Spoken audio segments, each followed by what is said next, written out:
feeling, understanding the same world. And in 2 minutes, with a sudden snap, one of us would be gone. One mind less, one world less.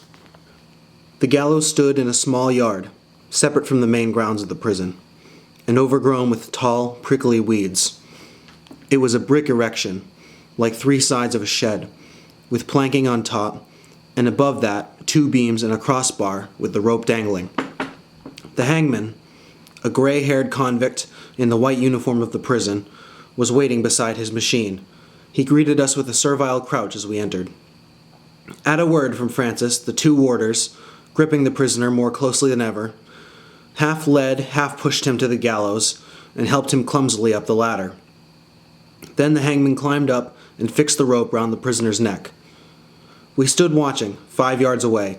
The warders had formed in a rough circle round the gallows, and then, when the noose was fixed, the prisoner began crying out to his God. It was a high, reiterated cry of, "Ram! Ram! Ram! Ram!" Not urgent and fearful like a prayer or cry for help, but steady, rhythmical, almost like the tolling of a bell. The dog answered the sound with a whine. The hangman, still standing on the gallows, produced a small cotton bag like a flour bag and drew it down over the prisoner's face. But the sound, muffled by the cloth, still persisted, over and over again. Ram! Ram! Ram! Ram! Ram! The hangman climbed down and stood ready, holding the lever. Minutes seemed to pass. The steady, muffled crying from the prisoner went on and on. Ram! Ram! Ram! Never faltering for an instant. The superintendent, his head on his chest, was slowly poking the ground with his stick. Perhaps he was counting the cries, allowing the prisoner a fixed number. 50, perhaps, or 100. Everyone had changed color. The Indians had gone gray like bad coffee, and 1 or 2 of the bayonets were waving. We looked at the lashed, hooded man on the drop, and listened to his cries, each cry another second of life. The same thought was in all our minds. Oh, kill him quickly! Get it over! Stop that abominable noise! Suddenly the superintendent made up his mind. Throwing up his head, he made a swift motion with his stick. "Chalo!" he shouted almost fiercely. There was a clanking noise, and then dead silence. The prisoner had vanished, and the rope was twisting on itself. I let go of the dog, and it galloped immediately to the back of the gallows, and when it got there it stopped short, barked, and then retreated into a corner of the yard, where it stood among the weeds, looking timorously out at us. We went around the gallows to inspect the prisoner's body. He was dangling with his toes pointed straight downwards, very slowly revolving, as dead as a stone. The superintendent reached out with his stick and poked the bare brown body. It oscillated slightly. "He's all right," said the superintendent. He backed out from under the gallows and blew out a deep breath. The moody look had gone out of his face quite suddenly. He glanced at his wristwatch. 8 minutes past 8. Well, that's all for this morning, thank God. The warders unfixed bayonets and marched away.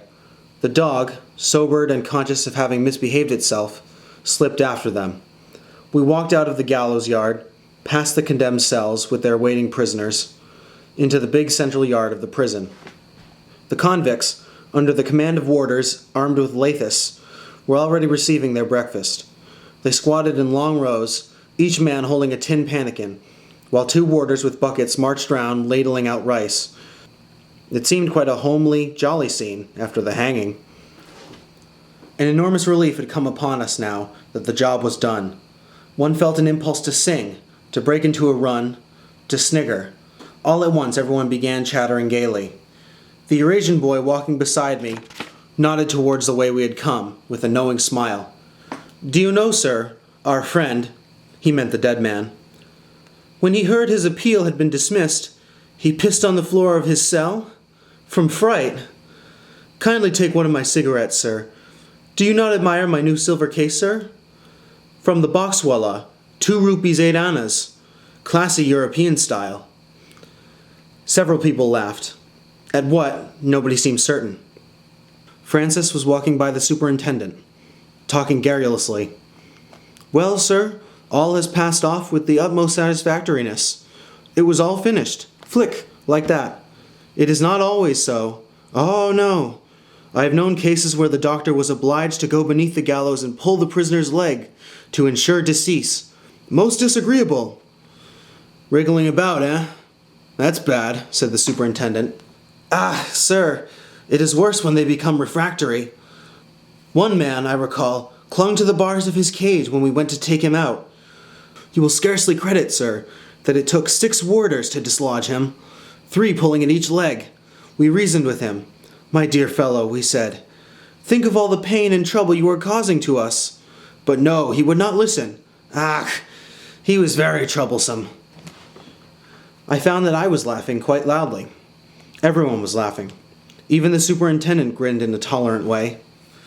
You'd better all come out and have a drink, he said genially. I've got a bottle of whiskey in the car.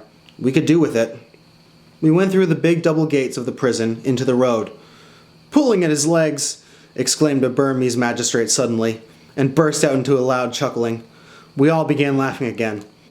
At that moment, Francis's anecdote seemed extraordinarily funny.